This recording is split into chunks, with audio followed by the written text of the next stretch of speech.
Merci Youssoufa d'avoir accepté l'invitation d'Infomédia. Merci beaucoup de m'avoir convié. Merci d'être avec nous. Alors, dans un premier temps, je vais te demander de te présenter pour le public d'Infomédia qui nous regarde aujourd'hui. Est-ce que tu te définis comme un poète, comme un artiste, comme une star, un rappeur? Wow. Je m'appelle Youssoufa, je suis congolais déjà, ça dit beaucoup de ma définition. Je suis congolais d'une maman qui est sénégalaise. Je suis rappeur parce que c'est quand même la musique qui m'a élevé au rang d'artiste, et par la force des choses, je suis artiste et producteur et beaucoup d'autres choses, mais on va le découvrir au fil de l'interview.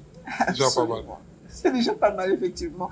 Alors, c'est marrant d'entendre « je suis congolais », maman sénégalaise, quand on sait, tout le monde sait que tu es né dans la diaspora. Oui, effectivement. En fait, je suis un métis d'Afrique, comme j'aime bien dire pour rigoler. Moi, j'ai grandi à Kinshasa, je suis né ici, mais dans une culture congolaise. Donc, quand je suis ailleurs, les gens me prennent pour un Congolais. Mais quand tu vas dans mon quartier de Congolais, là où j'ai grandi, tu demandes à propos de moi, ils vont dire « Ah, les Sénégalais qui habitent là ». Non, ils veulent même mieux dire « Les Ndingari qui habitaient là ». Parce qu'en fait, vraiment, j'ai ce double truc avec ma maman. Et puis après, j'ai eu l'occasion d'aller en France pour mes études. Donc, ça m'a fait découvrir encore une autre culture qui, même si ça n'a pas été facile, on va pas se mentir, mais qui m'a enrichi. Aujourd'hui, avec le recul, pendant longtemps, elle m'a frustré, le choc des cultures comme ça. Mais après, je me suis rendu compte que ça m'enrichissait. En fait, ça m'enrichissait d'avoir le socle du Congolais que je suis, l'éducation du Sénégal par ma mère, ce vécu en France.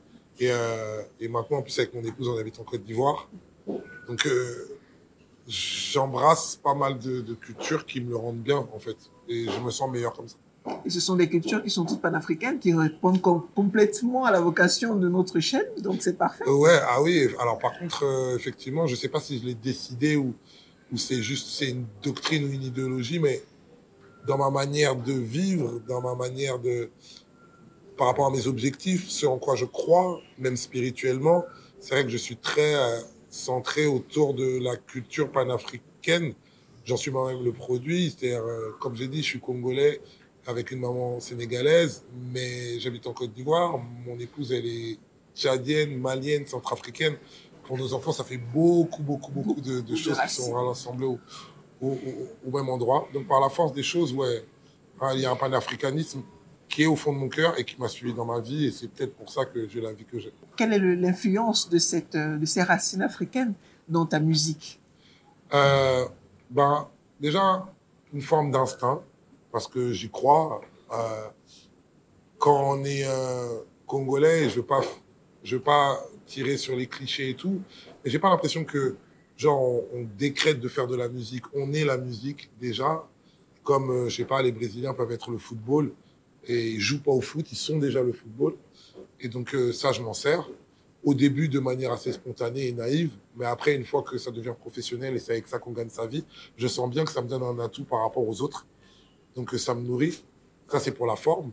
Mais aussi dans le fond, parce que le vécu, la grandeur, la spiritualité du peuple noir est une source d'inspiration intarissable, riche, aux quatre coins du continent. Et en plus, comme c'est des histoires et des vécus qui ont été peu explorés, voire négligés par la pop culture occidentale, on a beaucoup d'histoires à raconter et beaucoup de sentiments à transmettre. Donc du coup, je puise dans tout ça.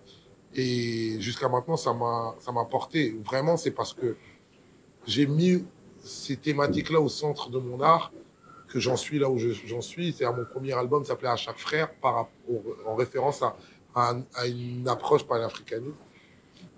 Sur les chemins du retour, mon deuxième album, c'était ça. Le troisième, Noir Désir. Le quatrième, Négritude. Enfin, il y a toujours ça autour même le cinquième, c'était Polaroid d'expérience, qui revenait sur les Polaroids de mon enfance avec ma grand-mère. Donc, ouais, c'est au centre de ma vie. Et moi, je crois, spirituellement, je me sens très proche de mes ancêtres. Et donc, j'ai l'impression que quand j'évoque leur culture dans ma musique, dans mon art et mon mode de vie, la réussite, elle vient parce qu'au fait, ils me le rendent bien. C'est leur manière à eux de me le rendre à travers l'œuvre de Dieu. Donc, ça me va bien. Ça peut paraître assez compliqué d'expliquer cette spiritualité africaine-là au commun des mortels, Ouais, vu avec l'histoire de l'Afrique qu'on connaît aujourd'hui et effectivement. le déracinement spirituel que Qui nous est, vivons. qui est fort, ce déracinement spirituel est fort. Après, euh, moi, mon papa était chrétien, ma maman était musulmane, euh, mon épouse est chrétienne, moi, on m'a donné une éducation musulmane.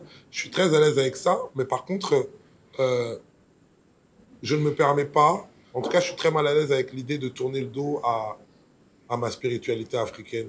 Au fait, c'est la partie la plus triste du déracinement spirituel pour moi.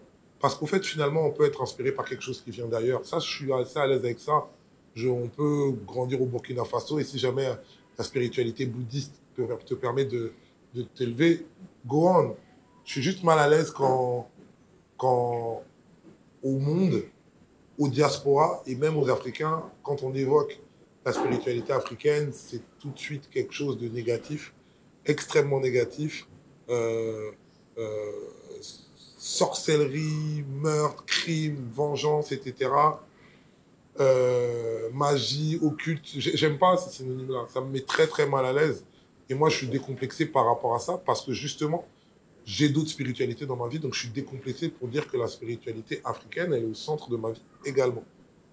C'est très fort ce que tu dis, et puis tu sais que tu es un modèle pour la jeunesse, pour un nombre incalculable de personnes à travers le monde qui te suivent, qui te regardent, et qui peut avoir les mêmes interrogations, les mêmes besoins, les mêmes manques spirituels, mais ne sait pas comment s'y prendre, ne sait pas comment. Est-ce que dans tes chansons, tu arrives à donner des... Est-ce que de quelle manière tu utilises ton art pour accompagner toutes ces personnes qui vivent ces soifs-là? En parlant de mon vécu, et en fait, moi, je sais que dans ma manière de parler de moi, bien sûr, je suis un rappeur, donc j'ai des côtés ego trip où je roule un peu des mécaniques. Je suis rappeur, en plus, je suis congolais, donc on en fait toujours un peu des caisses. Mais après, j'ai découvert qu'on arrivait plus à transmettre les messages quand on dit nous-mêmes nos fragilités. Moi, je dis pas que j'ai des certitudes sur tout, j'ai des convictions.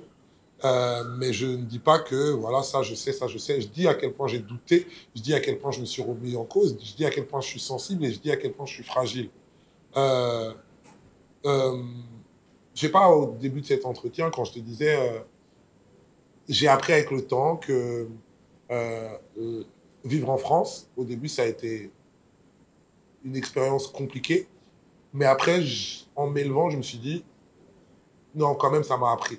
À l'époque, je ne te l'aurais peut-être pas dit comme ça, mais c'est parce qu'au fait, je suis passé par ce qui est le plus mauvais et que je l'assume, et peut-être que j'ai pas été la meilleure version de moi-même. En avouant ça, ça me permet aussi de dire aux autres, voilà, j'ai été pas terrible, et là, je peux faire mieux, et là, j'ai appris quand même. Du coup, je peux parler de mes spiritualités. J'ai aimé, par exemple, pour revenir sur la spiritualité, j'ai j'ai pas aimé le fait d'être dans l'autodétestation. Ça m'a mis mal à l'aise parce qu'il y a eu des moments de ma vie quand on me parlait des croyances africaines. Moi-même, le premier, j'étais en mode ah non, non, Satanas, ça va des c'est rétros. voilà, va des rétro Satanas, ça on combat ça, c'est criminel et tout ça là. C'est parce que je reconnais l'avoir été que juste à un moment je me suis remis en cause. Et là, je suis pas dans le militantisme non plus. Voilà. Allez-y tous, non, chacun son cheminement. C'est comme le fait que je sois revenu vivre en Afrique, quand je suis revenu vivre en Côte d'Ivoire, moi je l'ai refait juste pour moi, parce que en fait, je l'ai refait pour moi et surtout pour ma femme, parce que elle avait sa carrière qui l'a menée là-bas et moi je voulais revenir sur le continent. Et des fois les gens ils me disent ouais, mais on dirait que c'est une manière de dire à tout le monde doit revenir en Afrique. Pour moi c'est plus compliqué que ça. Je suis revenu en Afrique parce que ma femme voulait revenir en Afrique, mais il y en a des fois peut-être qu'ils ont un cadre familial qui font Qui que peut-être permet. leur conjoint ne veut pas revenir et ils vont pas perdre aussi leur famille juste parce que c'est pas un militantisme, c'est une question de cheminement personnel. En fait, en parlant de fragilité de mon cheminement personnel, mes doutes, ben, ça rend peut-être mes approches un peu plus authentiques et c'est comme ça que je le veux. Là, tu nous en dis trop ou pas assez sur tes Oui. fragilités, sur... alors, j'imagine que peut-être que certaines personnes les connaissent, mais moi, personnellement, non. Je Non, connais le poète, je connais le... Voilà, je connais l'artiste. Mais sur le plan personnel, est-ce que tu peux nous en juste revenir légèrement dessus? Qu'est-ce qui t'a particulièrement frappé dans cette vie en Occident qui t'a fait prendre conscience? Les complexes, par exemple. Énormément de complexes. Énormément de complexes qu'on finit par intégrer. Et au fait, c'est pas parce qu'on est méchant ou mauvais, ou c'est pas parce que les autres sont méchants ou mauvais. J'ai arrêté. C'est plus complexe que ça, mais je suis pas dans une dichotomie, les noirs, les blancs, les bounties, les vrais Africains. Tu vois, même quand les gens, par exemple, ils disent d'autres Africains qui seraient, voilà, dans un autre logiciel, c'est un bounty, il a rien compris, etc. Même ça, je trouve ça condescendant, en fait. Chacun son cheminement, en fait. Je trouve que quand un Africain dit à un autre Africain que c'est un bounty, c'est lui, ça le mousse. Lui, donc, lui, c'est un vrai, quoi.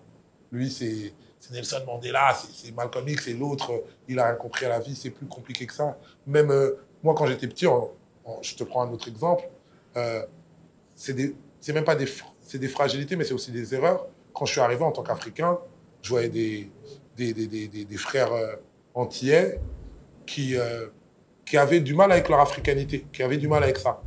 Et du coup, c'était la sanction.